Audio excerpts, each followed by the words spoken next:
Welcome everyone. आज हम करने वाले हैं एमसीक्यू सीरीज की वीडियो नंबर 6। चलिए, बिफोर स्टार्टिंग द वीडियो हम थोड़ा सा इंट्रोडक्शन ले लेते हैं जो हमारे पढ़ लेते हैं। तो जो ये हमारी सीरीज है ये टारगेट करने वाली है सीटेट को, UP. Wait, I need to change my pen.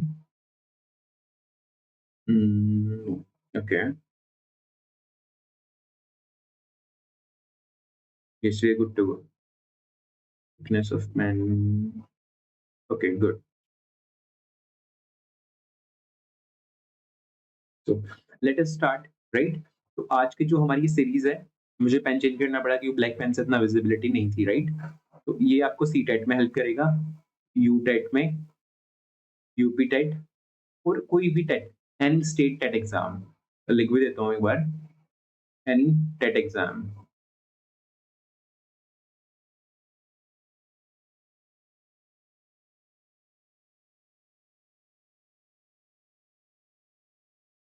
Right, तो ये आपको वहां पे हेल्प करने वाला है।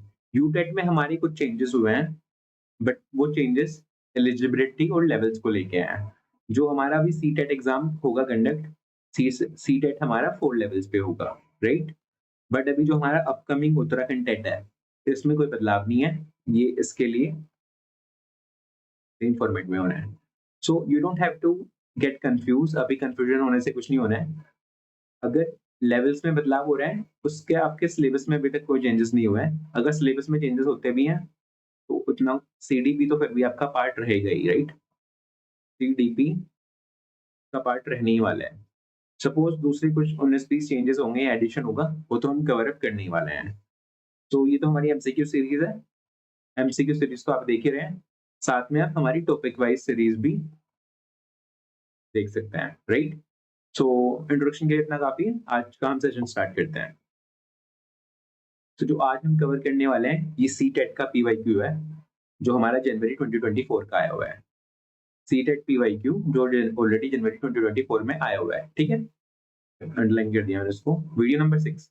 तो let me also tell you about, हमने ऑलरेडी 5 वीडियोस कवर कर ली हैं, जिसमें 30 क्वेश्चन हर एक वीडियो में हुआ है। तो मतलब हमारे 150 क्वेश्चन ऑलरेडी कवर हो चुके हैं। राइट, तो 150 क्वेश्चन प्लस 30 आज हो जाएंगे, आप ऑलरेडी हमारे चैनल पे देख सकते हैं। जो हमारी स्टार्टिंग की वीडियो थी उनमें थोड़ी ऑडियो क्वालिटी में थोड़ा सा आपको डिफरेंस देखने को मिलेगा, हल्की सी एको है, बट आई गेस अगर आप सब ईयरफोन यूज करेंगे तो वो एको वाला पार्ट कवर हो जाएगा। So let me also tell you one thing about before starting. इस वाली सीरीज जो हमारी एक पीवाईक्यू सीरीज है, इसमें हम to the point to the point discussion कर रहे हैं, ज्यादा डेप्थ में जाके एक्सप्लेनेशन नहीं दे रहे हैं, क्योंकि उसके लिए हमारा ऑलरेडी एक सीरीज चल रही है जो टॉपिक वाइज है। वहां पे डेप्थ में आपको एक्सप्लेनेशन मिलेगी। ठीक है, तो इसमें हम, हमारा जो एम है कम से कम टाइम में ज्यादा से ज्यादा क्वेश्चन कवर करने का है। चलिए आज का सेशन स्टार्ट करते हैं। So this is question number 1। I hope all of you can see this. आपको कमेंट्स में फीडबैक भी देना है। राइट, हमको ये क्लास ज्यादा से ज्यादा इंटरेक्टिव बनानी है। राइट, हमको यहाँ पे ज्यादा से ज्यादा इंटरेक्टिव सेशन बनाने की कोशिश करनी है। ओके बच्चों, चलिए लेट अस स्टार्ट। हमारा जो क्वेश्चन नंबर 1 है ये है, according to Vygotsky what's the role of teacher in faculty cognitive development. तो यहाँ पे बोल रहे हैं कॉग्निटिव डेवलपमेंट में टीचर का क्या क्या रोल होता है। तो यहाँ पे ऑप्शन नंबर 1 है to provide information and knowledge to the student. Right, option number 1, to guide the student and to guide and support the student in learning throughout the scaffolding. Okay, जब भी वेगोट्स्की का जिक्र होता है तो एक keyword तो हम सबको याद रहता है, और वो कीवर्ड क्या है? वो कीवर्ड है स्काफोल्डिंग। राइट, तो ये तो यहाँ पे मैच हमारा हो गया स्काफोल्डिंग, बट तो हमारा जो आंसर नंबर 2 ही होगा इसमें। बट अभी हम 3 और 4 को भी देख लेते हैं। To allow student to learn completely independently, नहीं, वेगोट्स्की तो स्काफोल्डिंग की बात कर रहे हैं, तो इंडिपेंडेंटली वाली बात तो नहीं है। To to give only those task student can do currently independently, no. फिर स्काफोल्डिंग का रोल कहाँ पे रह जाएगा? यहाँ पे तो जो टास्क अभी स्टूडेंट के लिए थोड़ा डिफिकल्ट होता है वो देते हैं, फिर उसमें हम सपोर्ट देते हैं। ये सपोर्ट बोल सकते हैं इसको, हम इंस्ट्रक्शन या डायरेक्शंस भी बोल सकते हैं। डायरेक्शन ये सपोर्ट देते हैं, उसके थ्रू वो टास्क कंप्लीट हो जाता है, राइट? तो दिस इज द प्रोसेस। तो जब वैगोट्स्की का जिक्र आएगा तो स्कार्फ फोल्डिंग वाली प्रोसेस सबको याद रखनी है। चलिए क्वेश्चन नंबर 2 पे आ जाते हैं बच्चों। So let us check question number 2। Question number 2 है which of the following statement about adolescence is not correct. तो इस टाइप के स्टेटमेंट को थोड़ा केयरफुली पढ़ना होता है, जहां पे भी नोट करेक्ट की बात आ रही है मतलब नेगेटिव स्टेटमेंट है। इस टाइप के क्वेश्चन तो कोई भी गलत कर सकता है और मैं भी गलत कर सकता हूँ, है ना? क्योंकि कई बार हम नोट नहीं लिखते, राइट? हम नोट पे इतना ध्यान नहीं देते, कॉन्शियसली फास्ट फास्ट पढ़ा और करेक्ट, और हमें लगा अरे this one is the correct, तो हम इसको मार्क कर देंगे। तो नोट करेक्ट पूछा है। Adolescence is the social construct, okay सही है। Adolescence is generally considered to be begin and with puberty and the process leads to sexual maturation and ability of reproduction, correct है। So 1 और 2 तो सही हो गया, हमें नोट करेक्ट देना है। Adolescence is developmental trans okay, adolescence is a developmental transition between childhood and adulthood, entitling entailing physical, cognitive and psychological changes, okay. So ये भी नहीं होगा, ये वाला भी नहीं होगा क्योंकि this is the right statement. Children across different cultures and experience adolescence with a similar manner. तो यहाँ पे यूनिफॉर्मिटी की बात हो रही है, सिमिलर मैनर की बात हो रही है, ठीक है? यूनिफॉर्मिटी की बात अगर हो रही है, सिमिलर मैनर, तो ये वाला आपका इसमें सही आंसर होगा, जो कि नोट करेक्ट है, नोट करेक्ट। बट आंसर हमारा 4 वाला होना है। तो स्टेटमेंट ही नोट करेक्ट है बट आंसर हमारा यही है, right? So let us move to question number 3। Question number 3 अब हम जल्दी से क्विकली देख लेते हैं। तो क्वेश्चन नंबर 3 में है Sujata Sujata participated eagerly in dance competition only because she is interested in winning the cash prize, okay। तो यहाँ पे एक लड़की है जिसका नाम सुजाता है, वो सिर्फ डांस कंपटीशन में इसलिए पार्टिसिपेट करना चाहती है क्योंकि उसको कैश प्राइज मिलेगा। कैश तो सबको पसंद होता है ना? तो अब ये कौन से वाली मोटिवेशन या क्या है यहाँ पे? तो यहाँ पे दिया हुआ है आंसर हमारा intrinsical motivation, extrinsical motivation, master oriented and failure avoiding learner. तो ये इंटरनल तो नहीं है, राइट? इंटरनल तो ये नहीं है, इंटरनल तो ये नहीं है, ये एक्सटर्नल है क्योंकि कैश है, कैश प्राइज जो है एक एक्सटर्नल रिवॉर्ड है।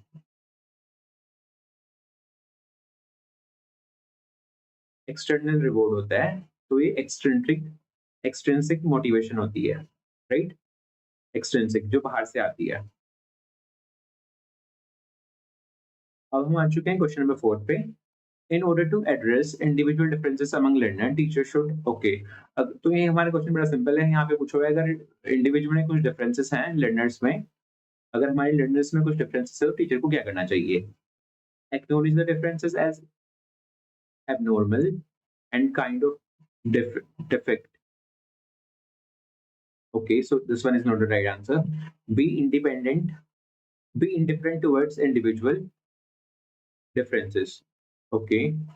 Consider differences as obvious feature of human diversity, okay, so this one is the right answer. Consider human, okay, मैं underline कर देता हूँ, right? So this one is your right answer. This one is your right answer. Okay, अब आपको visible नहीं होगा, so that was a better option. तो आपका option number 3 was the right answer. Option number 3 is the right answer. Implement rigid and uniform curriculum to the all student. ये तो काफी negative statement है, तो इसका तो कोई सेंस ही नहीं बनता रेगुलेशंस का। According to gene पियाजे, no, gene पियाजे believe that knowledge is, gene पियाजे believe, question number 5 पे आ चुके हैं। Gene पियाजे believe that knowledge is constructed by child rather than being passed passively from the environment, innate and given rather than acquired through interactions, who construct in interaction with more knowledgeable others। ये more knowledgeable other वाला concept तो हमारा scarf folding में था, right? अगर आपको थोड़ा सा याद हो, है ना? जो हेल्प करता है वो मोर नॉलेजेबल अदर बोलते हैं उसको हम, जिसको हमसे थोड़ी ज्यादा नॉलेज होती है। A visual behavior changes that can be measured with reliability. A visual behavior changes that can be measured with reliability. No, this is not also right answer. So आपका right answer होगा one. One was your right answer. Constructed by child rather than being passed passively from the environment. Gene के के according खुद child knowledge construct करता है. अब हम आ चुके हैं क्वेश्चन नंबर 6 पे. In an progressive classroom, assessment is dynamic. So option number will be your right answer. Objective नहीं होगा. ऑब्जेक्टिव हम बोलते हैं एमसीक्यू क्वेश्चंस, एमसीक्यू टाइप्स वाले क्वेश्चंस को. सबमिटिव हम बोलते हैं जो फाइनल टाइप का जिसके बेसिस पे रिपोर्ट कार्ड बनता है. नॉर्मेटिव, नॉर्मेटिव भी इसमें हमारा नहीं होगा. सो हमारा मोस्ट रिलायबल जो है इसमें डायनेमिक होगा. डायनेमिक का मतलब उसमें सारे टाइप, काफी सारे टाइप के आ जाते हैं. So let us move to question number 7. I hope all of you can see question number 7 on your screen now. Okay, which of the following process is essential in meaning making of information received from the environment and store it in further memory? तो यानी जो process होती है हमारी आसपास से information को लेने की और स्टोर करने की मेमोरी में, इसको हम क्या बोलते हैं? ये हम डीके बोलते हैं, फॉरगेटिंग बोलते हैं, या अटेंशन बोलते हैं, या रिट्रीवल बोलते हैं? रिट्रीवल तो इंफॉर्मेशन को दोबारा से रिटेन करने वाला प्रोसेस है. तो अटेंशन बोलते हैं. अटेंशन याद रहेगा. Very simple, attention. So attention is your right answer. Option number 1 is your right answer. Okay. Let us move to question number 8. अब हम 8 पे आ गए हैं. 8 में दिया हुआ है which of the following is an example of question that requires students to analyze information. So उसमें पूछा है किस टाइप के क्वेश्चन से एनालाइज करेंगे information, right? What is the plot of novel To Kill Mockingbird? ठीक है, ये तो डायरेक्ट टाइप का क्वेश्चन है, तो ये तो नहीं होगा हमारा. What is the theme of the novel? This is also a direct question. How does the author use symbolism? तो ये एक हाई ऑर्डर थिंकिंग स्किल्स वाला क्वेश्चन है.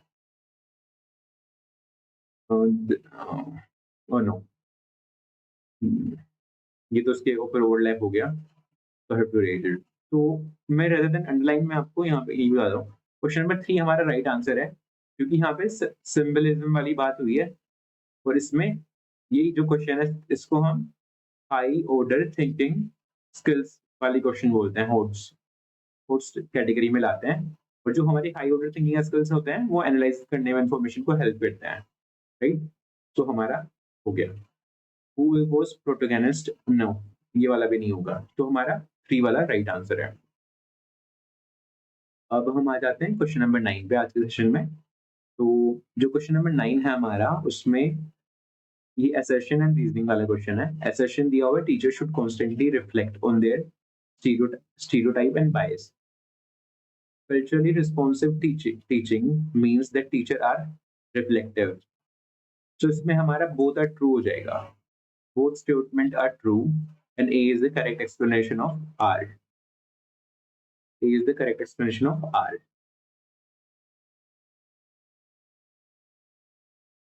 हमारा क्वेश्चन नंबर 10 आ चुके हैं. क्वेश्चन नंबर 10 पे the central argument of Carol Gilligan. Okay, मुझे थोड़ा प्रोनाउंसिएशन में इशू है इसको. So the central argument of Carol Gilligan's critique of Kohlberg theory of moral development is around. So जो Carol Gilligan's का हमारा क्रिटिक था कोलबर्ग का, उसकी जो थ्योरी ऑफ मॉरल डेवलपमेंट के अराउंड थी, उसका जो सेंट्रल आर्ग्यूमेंट था वो क्या था? So ethics of care and feminist perspective. Okay, so इसका हमारा option number A was right answer. उसको लगता था कैरोल गिल्गन्स, जो हमारे कैरोल गिल्गन्स थे, कैरोल गिल्गन्स को लगता था इसमें थोड़ा वुमेन पर्सपेक्टिव की कमी है. इसमें लगता था थ्योरी ऑफ मॉरल डेवलपमेंट है ओनली ये मेंस के प्रोस्पेक्ट को कवर अप करता है. Lack of female perspective.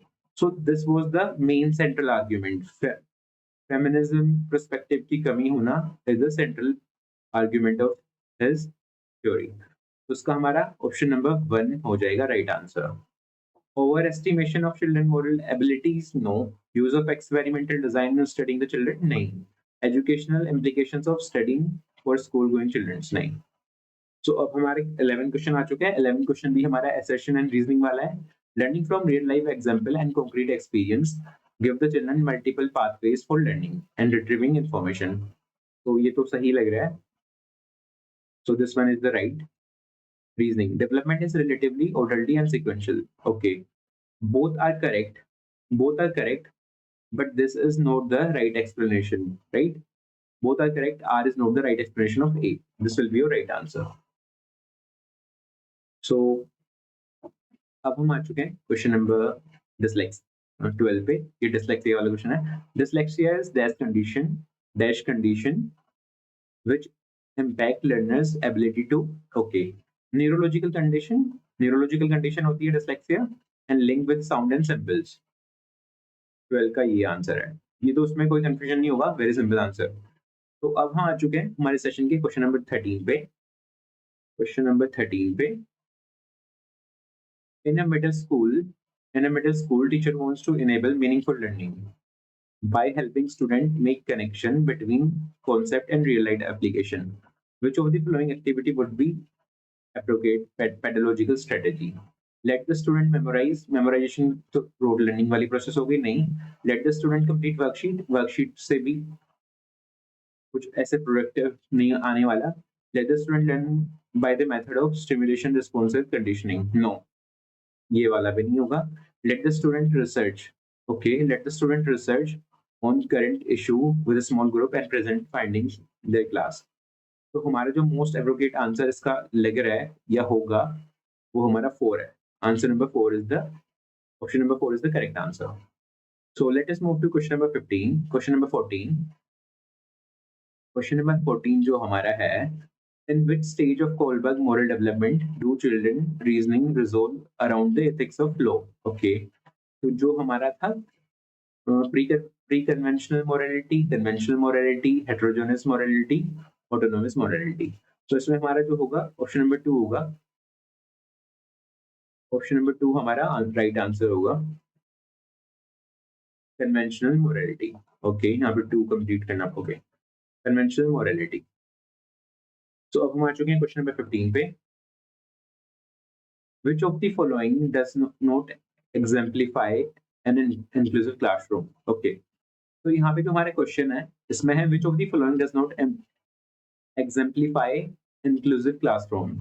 तो इसमें से कौन सा inclusive classroom की बात नहीं कर रहा है, right? Diverse perspective, ये तो है, ये तो सही है. Following reasonable accommodation, correct answer. Offering differentiated instruction, correct. वो different type के हमारे पास बच्चे हैं. Encouraging competitiveness ethos, no, this is not the right answer. Okay, how to raise it? Okay, yes. So option number 4 मैं यहाँ पे लिख देता हूँ. Option number 4 is the right answer. हमारा 4 वाला right answer होगा इसमें. Let me remove it. थोड़ा सा confusion हो सकता है ना, तो उसको हटा देते हैं. ऑप्शन नंबर 4 को थोड़ा क्लोजली मार्क कर देते हैं. हमारा option number 4 will be the right answer. Encouraging competitiveness ethos. Work in progress portfolios are effective tools for formative assessment because okay, तो यहाँ पे कॉम्बिनेशन में आंसर दिए हुए हैं 1 2 3 4. अब हम देख लेते हैं कौन सा वाला थोड़ा सही है. So they involve student in the progress of assessment. Involve student in the progress of assessment. Okay, correct. तो ये तो हमारा ए तो सही है. They offer insights about the progressive of individual student. Insights नहीं देते, राइट? क्योंकि वो तो ड्यूरिंग द प्रोसेस हो रहा होता है ना. They focus mainly on presentation of the final project. No. This is the right answer. This one is the right. D is the right option. They focus mainly on the final product. No. जो final product पे focus करते हैं वो summative assessment होता है, ना कि formative assessment. Okay, तो सी हमारा नहीं होगा. सी हमारा नहीं होगा. Therefore, on tangibility evidence of the student learning. Okay, तो टेंजिबल एविडेंस वाला भी सही है हमारा. तो हमें देखना सी कहाँ पे नहीं है. तो सी हमारा ए में है, तो ये तो होगा ही नहीं. यहाँ पे ए एंड डी है ये, और यहाँ पे ए बी सी है तो सी वाला तो होना ही नहीं है, सी वाला यहाँ से भी नहीं कटना है, 2 में कॉम्पिटिशन है। और क्योंकि हमारे ए सही है, बी सही है और डी ओके। तो हमारा 4 option number 4 will be the right answer. तो हमारा option number 4 will be the right answer क्योंकि उसमें सारा कॉम्बिनेशन सही बैठ रहा है, राइट? अब हम आ चुके हैं हमारे क्वेश्चन नंबर 17 पे। 17 जो हमारा क्वेश्चन है, 17 जो हमारा क्वेश्चन है, let me raise it. Question number 17 okay, let me raise it okay. जो हमारा क्वेश्चन नंबर 17 है, which of the following describe a mastery goal orientation? तो यहाँ पे मास्टरी गोल ओरिएंटेशन की बात हो रही है बच्चों। मास्टरी गोल ओरिएंटेशन में क्या होता है? Okay, so option number 2 will be right answer. Mastery goal orientation में ना अपनी खुद के स्किल्स पे ध्यान देना होता है। Focus on achieving certain level of performance, competing with others. Competing with others part नहीं होता, है ना? Achieving the high grades, receiving external reward. नहीं, ये एक्सटर्नल रिवॉर्ड की बात भी नहीं होती है जब मास्टरी गोल ओरिएंटेशन की बात होती है। अवॉइड फेलियर एंड पनिशमेंट, ये फेलियर एंड पनिशमेंट वाला भी नहीं होगा। सो हमारे जो ऑप्शन नंबर 2 है वो मोस्ट एप्रोप्रिएट है और वही हमारा सही आंसर है। Which of the following is the best describe the role of teacher in progressive education? तो हमारा जो 18 क्वेश्चन है इसमें पूछा हुआ है, इसमें से कौन सा है जो हमारे प्रोग्रेसिव एजुकेशन के रोल को डिस्क्राइब कर रहा है best, right? A teacher is the primary source of knowledge in the classroom. A teacher provide diverse material to children to experiment and provide scaffolding when required. Okay. Teacher is the responsible for ensuring strict adherence to curriculum standards. Strictness, okay, this one is not right. मुझे तो नहीं ऐसे ही लगा. The teacher lets the children, the teacher lets the children learn independently and does not interfere their learning. Okay. तो हमारा 2 वाला most appropriate answer है। 2 वाला हमारा मोस्ट एप्रोप्रिएट आंसर है। तो हमारा option number 2 will be right answer for this question. अब हम आते हैं क्वेश्चन नंबर 19 पे। क्वेश्चन नंबर 19 एक बार देख लेते हैं क्या है। Asking critical question such as how much and in what ways are various gender represents in text book and media would encourage question gender stereotype, questioning gender stereotype. The option number 1, option number 1 will be a right answer. तो हमारा 1 right answer हो जाएगा। According to Jean Piaget, the ability to use symbols for symbols such as letter X stand for the unknown numerical develops during tests and enables the children to learn dash. Okay. तो यहाँ पे concrete operational होगा नहीं, हमारा पहले भी तो formal operations आएगा, तो इन दो के बीच फाइट है। Algebra and calculation, okay. तो हमारा ये सही होगा, राइट? हम मैथमेटिक्स में अलजेब्रा एंड कैलकुलेशन में यूज कर एक्स की वैल्यू फाइंड कहाँ पे करनी होती है? मैथ्स में करनी होती है। हालांकि एक्स की वैल्यू तो कैलकुलेट करवाना नेक्स्ट टू इम्पॉसिबल है। आज तक कोई एक्स की वैल्यू नहीं कर पाया लाइफ में कैलकुलेट कि कितनी होगी, बट हम एक्स की वैल्यू फाइंड करते हैं, फाइंड मैथमेटिक्स में। और कैलकुलेशन की बात हो रही है हमारे ऑप्शन नंबर 3 में, तो हमारा 3 वाला राइट आंसर होगा, राइट? अब हम आ चुके हैं 21 पे, क्वेश्चन नंबर 21 पे। क्वेश्चन नंबर 21 पे देख लेते हैं। आलोक shows the following behavior: holds head in an awkward position, reading, squinting, rubbing eye frequently, redness, swelling eyes, confusing letter. These symbols can be symbols of potential visual problems, language problem तो नहीं है यहाँ पे, communication disorder भी नहीं है, autism spectrum ASD भी नहीं है। तो यहाँ पे विजुअल प्रॉब्लम्स हैं, राइट? उसको देखने में प्रॉब्लम आ रही है, आईज में प्रॉब्लम हो रही है। आईज की बात हुई है तो डायरेक्टली हिंट हमें यहाँ से मिल गया, राइट? आईज की बात हुई है तो यहाँ पे हमारा option number 1 will B visual problems will be right answer. So let us move to question number 22. Assertion and reasoning question है ये वाला भी। In an inclusive classroom, adaptation should be made in learning goals, pedagogical strategies as well as assessment. The philosophy of inclusion advocates elimination of all individual differences through pedagogical approaches and assessment. Okay, so इसमें हमारा A is true, F is false. तो हमारी statement A true है, F हमारी true नहीं है। तो ऐसा कॉम्बिनेशन हमारा थ्री ऑप्शन में है। So option number three will be our right answer. Option number three will be our right answer. Okay, अब हम मूव कर जाते हैं नेक्स्ट क्वेश्चन पे। Question number 23। एक बारी हम क्वेश्चन नंबर 23 देख लेते हैं।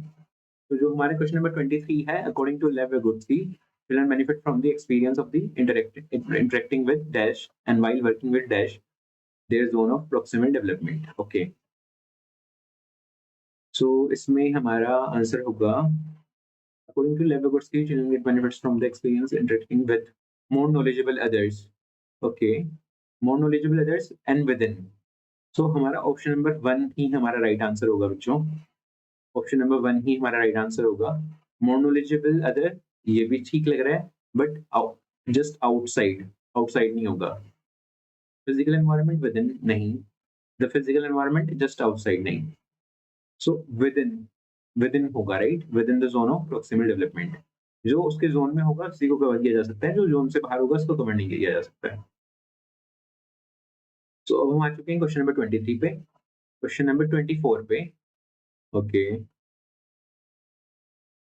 अब हम आ चुके हैं क्वेश्चन नंबर 20। थोड़ा सा मुझे नीचे करना पड़ेगा बच्चों।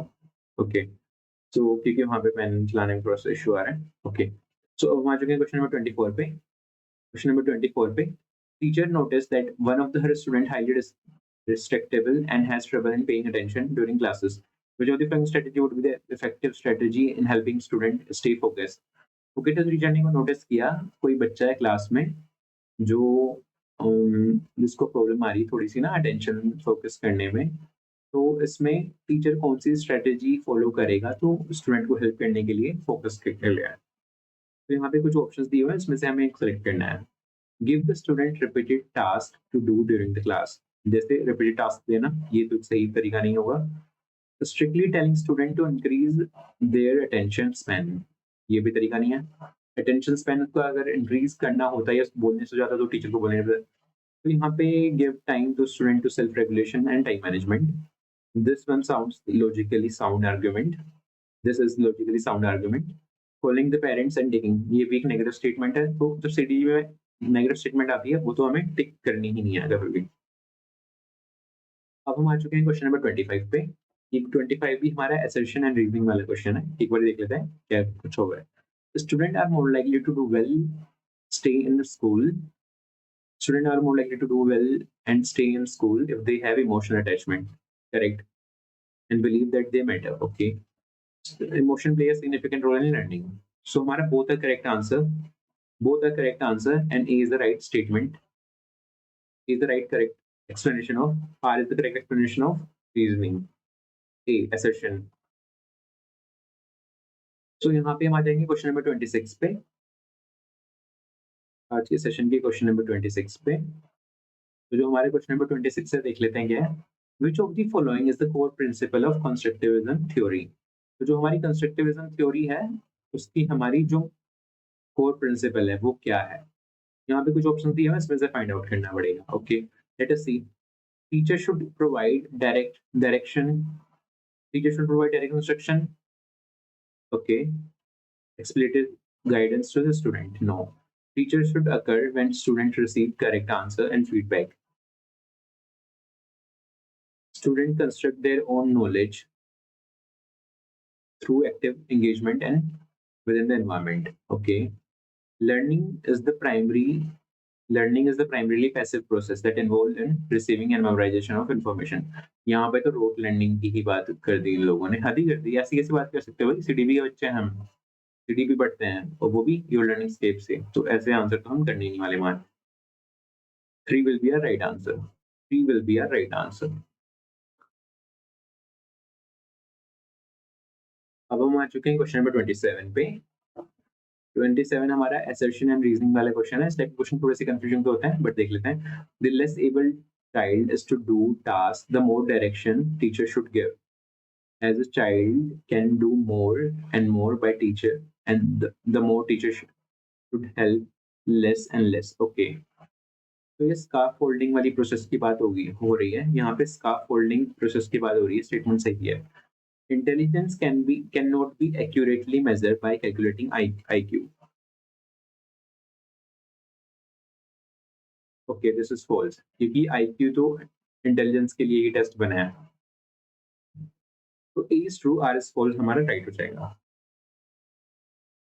अब हम आ चुके हैं हमारे क्वेश्चन नंबर 28 पे आज के सेशन के। तो हमारे जो 28 में क्वेश्चन पूछा हुआ है वो क्वेश्चन है, which of the following characteristic is the process of socialisation. Which of the following characteristic is the process of socialisation. तो यहाँ पे इन्होंने पूछा हुआ है सोशलाइजेशन की प्रोसेस में क्या क्या आता है, राइट, क्या क्या इंग्रेडिएंट होना चाहिए, ये हमारे यहाँ पे पूछा हुआ है। It's a linear process, no it is not a linear process. तो हमारा ए ऑप्शन तो आएगा ही नहीं। तो ए हमारा 1 में कट गया, बी में तो 2 में तो बी एंड सी ही है तो रहने देते हैं। 3 में तो ए हमारा 4 में भी है, 4 में भी है। तो अब हमारा 2 और 3 में कॉम्पिटिशन है।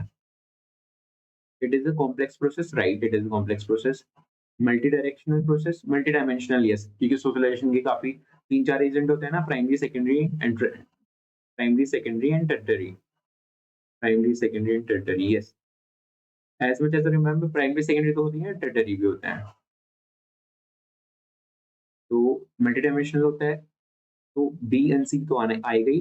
It take place uniquely and different cultures. हर कल्चर में सोशलाइजेशन की थोड़ी प्रोसेस अलग होती है। यस, सो इसमें हमारा 3 यहाँ पे तो 2 में तो हमारे ऑप्शन ही 2 दिए हुए हैं, तो हमारा 3 वाला राइट होगा। यहाँ पे बी, सी और डी दिया हुआ है। 3 will be our right answer.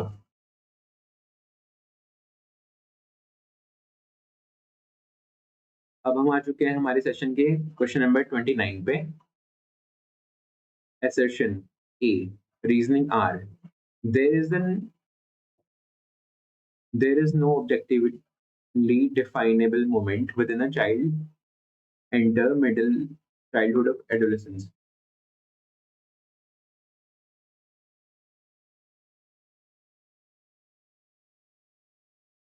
So यहाँ पे there is no objectively defined moment when a child enter middle age of the adolescence. Development is a continuous in nature. तो ये बात तो हमारी सही है, डेवलपमेंट तो कंटिन्यूस इन नेचर होता ही है। और there is no objectively definable moment when a child enters in the middlehood or adolescence. Correct, क्योंकि एडोलेसेंस के भी थोड़ा बहुत डिले हो सकता है, तो इसमें भी कोई फिक्स एज होती नहीं है। तो हमारे दोनों स्टेटमेंट करेक्ट है, तो इसमें हमारा हो जाएगा both R true and A is the correct, R is the correct explanation of A. अब हम आ चुके हैं क्वेश्चन नंबर 30 पे। An elementary school teacher can strongly influence student development of academic self concept. Okay, तो यहाँ पे बोल रहे हैं जो ऐसे एलिमेंट्री स्कूल का टीचर होता है वो स्ट्रांगली इन्फ्लुएंस कर सकता है बच्चों के एकेडमिक सेल्फ कॉन्सेप्ट को। तो ये कैसे कर सकता है? Keeping very low expectation from the student, no. Punishing तो नेगेटिव स्टेटमेंट है, जो हमारे से साथ कनेक्टेड है वो नेगेटिव स्टेटमेंट तो कभी मार्क करेंगे ही नहीं। नेगेटिव स्टेटमेंट कभी मार्क नहीं करनी एग्जाम में। Keeping very low expectation from special student, no, this is also not right answer. Teacher को कभी लो एक्सपेक्टेशन नहीं रखनी चाहिए। और तो ये वाला हमारा लो एक्सपेक्टेशन वाला तो यहाँ पे भी था पॉइंट, इसको भी हम कर देते हैं। तो ये तो हमारा बचा 3 will be our right answer. Autonomy and initiative and student. Initiative student लेना चाहिए, रिवॉर्डिंग ऑटोनॉमी। सो आज का हमारा सेशन कवर हो चुका है। आज फिर हम एक बार रिकैप कर लेते हैं जल्दी से। आज हमने यहाँ पे 30 क्वेश्चंस करे हैं, टू द पॉइंट डिस्कशन की है, ज्यादा टाइम वेस्ट करते हुए, क्योंकि हमें कम टाइम में ज्यादा क्वेश्चंस कवर करने हैं। अभी हमारे नेक्स्ट एग्जाम होने से पहले हम लास्ट 10 ईयर के पेपर कवर करा देंगे, जिसमें around approximately 2 paper per year हुआ है अप्रोक्सीमेटली, राइट। तो हम ट्राई करेंगे कि 10 into 2 20 एमसीक्यू सेशन सीडीपी के, जो कि मोर देन इनफ है। इसकी फिर आपको कोई अलग से बुक लेने की कुछ भी कोई जरूरत नहीं पड़ेगी। सीडीपी, यहाँ से आपको समझ में आएगा कि इस टाइप के क्वेश्चंस आते हैं, राइट, और आंसर कैसे देना है, अप्रोच क्या रखनी है, राइट। सो आज हमने यहाँ पे क्वेश्चन कंप्लीट कर लिए। हमारा सेशन नंबर 6 था। एक एक सेशन में हमारे 30 क्वेश्चन होते हैं। 180 क्वेश्चंस हमारे कवर हो चुके हैं अब तक। सीडीपी के 180 रीसेंट क्वेश्चन जो कि हमारे रीसेंट ट्रेंड पे बेस्ड आए हैं, अभी तक हमने कवर कर लिए हैं, राइट? पॉइंट नंबर 2, आप हमारा टेलीग्राम ग्रुप जॉइन कर सकते हैं। टेलीग्राम ग्रुप पे आपको सेम सेशन की पीडीएफ,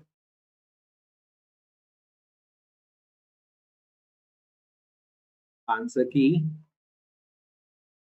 आपको मिल जाती है। जिस दिन हम वीडियो अपलोड करते हैं उसी दिन आपको ये मिल जाती है सेम डे, राइट? आप हमारा व्हाट्सएप ग्रुप भी जॉइन कर सकते हैं इन्फॉर्मेशन के लिए, बट टेलीग्राम ग्रुप प्राइमरी है क्योंकि वहाँ पे आपको सारा कंटेंट मिलेगा, क्योंकि हमारा मेन जो एजेंडा है आपको सारा कंटेंट प्रोवाइड कराना है। टॉपिक वाइज सीरीज हमने स्टार्ट कर दी है।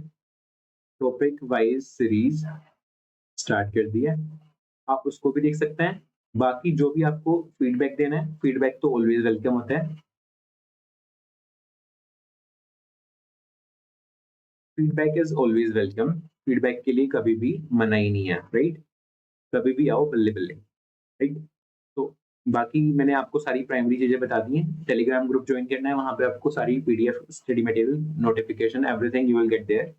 सारा स्टडी मटेरियल फ्री में मिलेगा। हमारे चैनल पे सब कुछ फ्री है, बिल्कुल free. So you don't have to worry about कि आपको, अगर आप एक बार ग्रुप में ऐड हो गए, आपको कोई कोर्स चिपका जाएगा, आपको कोई कोर्स नहीं चिपका जाएगा, सब कुछ फ्री है। Everything is free on our channel, our platform. Our platform provide open source information, open source notes. Everything is open source here. तो हम फ्री में सब कुछ प्रोवाइड करते हैं। So everything is free here, right? So you don't have to worry about। आप ज़्यादा से ज़्यादा जितना आप शेयर करेंगे, है ना? क्योंकि we don't have any source of revenue, so it will be very helpful for us to grow and provide more content। जितना यहाँ पे हमें सपोर्ट मिलेगा, हमें उतनी मेहनत करने का मोटिवेशन आएगा। तो थैंक यू सो मच। अगर आप यहाँ तक कनेक्ट रहे हमारे साथ, thank you so much for connecting in this session. मिलते हैं जल्दी नेक्स्ट सेशन में।